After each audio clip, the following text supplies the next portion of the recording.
Hi everyone, welcome to After Dark Analysis. Today's installment of Everyday Horror is going to take us back in time a little bit to the late 17th century to about mid-18th century. Between the years of 1780 and 1850, tuberculosis was at its peak. For those that may not know, tuberculosis is infectious. It specifically attacks the lungs, but it damages several other organs. The disease is characterized by coughing, which often leads to coughing up blood and excess phlegm, emaciation or wasting away, relentless diarrhea, and a fever. These symptoms cause the victim to become very thin.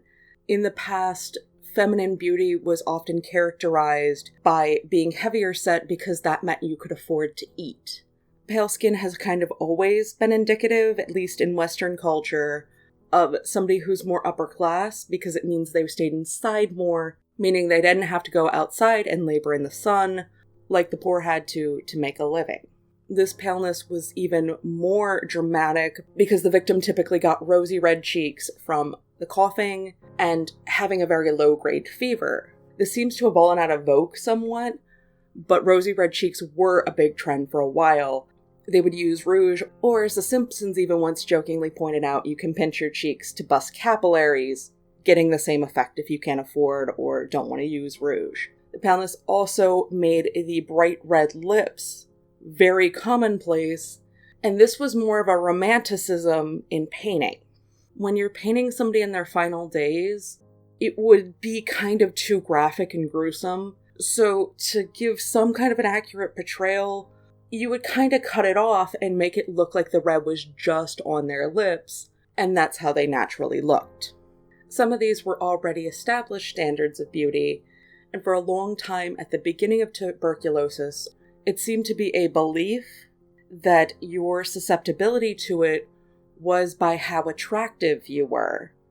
The belief early in was also this was caused by quote-unquote bad air. And I do want to take a quick aside here to talk about the plague, which was also considered to be caused by bad air.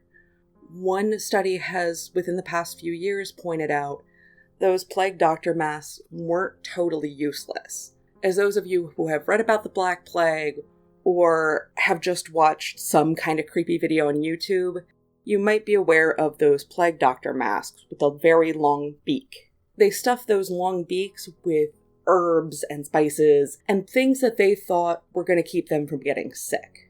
They weren't 100% wrong. What would happen is, since the plague doctors were primarily responsible for handling the bodies, when they were around the pyres, the smoke and ash was getting into that mask and either burning up kind of what was already in there or just kind of filtering in, essentially creating a charcoal filter. So while the disease wasn't really caused by quote-unquote bad air as they knew it at the time, it could be airborne just like tuberculosis.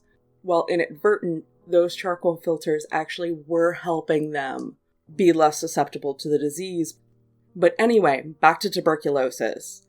In the 1950s, the opera La Traviata, very sorry my French is terrible, had a protagonist who was afflicted with consumption, who was inspired by Comtesse Marie Duplessis, who died of tuberculosis in 1847 at the age of 23.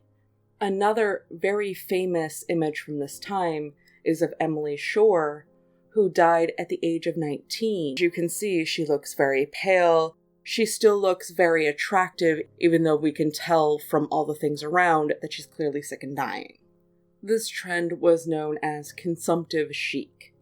This is where we ushered in the pointed corset to show off very small waists, because if you've got diarrhea and you're constantly coughing up blood, you're probably not going to want to eat. Not to mention when you're coughing that much, you oftentimes do get kind of an ab workout because it's just engaging your core that often. Many adults that have been afflicted with whooping cough joke that getting ripped abs was one of the only positive byproducts of it. And along with those pointed corsets, we get really big layers upon layers on skirts, just really exaggerating that super tiny waist. This is also when middle and upper class women were using makeup to try and look more like those afflicted. Eventually, though, this completely backfired. There became a belief the long neoclassical style dresses often had trains behind them, which would drag on the ground. These dresses dragging on the ground were attracting all types of germs, dirt, and disease, and believed that was part of the cause of the spread of tuberculosis. To be 100% fair, sanitation was nowhere near as good as it is today, and most people would not want to have their clothing dragging on the ground because it's still rather dirty. How this ended up affecting fashion is obviously the trains went. They also let hemlines go up a little higher, revealing women's shoes. This is where we see shoes start to become more fashionable. Corsets also did not get off scot-free. They came under attack because it was believed to exacerbate tuberculosis by limiting the movement of the lungs and circulation of the blood. So-called health corsets were introduced. They were made with elastic fabric to hopefully alleviate the pressure on the ribs caused by the heavily boned corsets of the Victorian era. The organ rearranging and miscarriages apparently just weren't that big of a concern at the time. Men's fashion changed as well. In the Victorian period, having a beard or a sculpted mustache or sideburns were very trendy. The reasons being many British soldiers grew facial hair to help keep warm during the war in the 1850s. Facial hair also became popular in the United States because razors were difficult to use and often incredibly unsafe. But by the early 1900s, facial hair was considered very dangerous for the exact same reason the dresses were. Edwin F. Bowers, an American doctor known for pioneering reflexology, wrote in a 1916 issue of McClure magazine, "Measles, scarlet fever, diphtheria, tuberculosis, whooping cough, common and uncommon colds, and a host of other infectious diseases can be, and undoubtedly are, transmitted via the whisker root." This idea still persists today. A few years ago, there was an article circulating about how most beards contain some kind of fecal matter or fecal particle. I hate to break it to you, yeah, it's in beards because it's kinda everywhere. People are gross, people don't wash their hands well enough, or just don't wash them at all. Poop kinda is everywhere, unfortunately, and it's kind of a fact we all have to live with. Because of these fears of bacteria, surgeons and physicians did start adopting a clean-shaven look. This is also very similar to why nurses adopted a white uniform. For a very long time before we understood sanitation and how to create sterile fields properly, hospitals were not that great because we just didn't know. So to try and combat some of these negative stigmas, nurses kind of adopted that clean white uniform for the reason that everything shows on white. So if they can stay clean being in the hospital all day, the hospital's clean. Doctors and physicians adopting this look is essentially the same exact idea.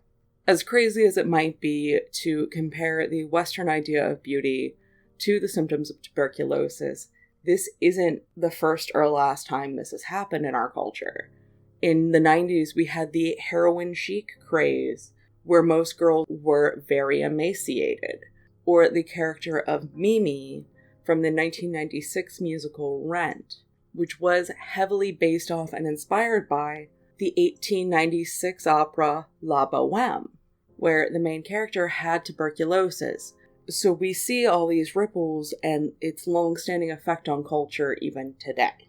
So on that happy note, thank you for listening. If you like what you're seeing, please hit like, comment, and subscribe. If you don't like what you're seeing, please leave a comment and let me know. Thank you.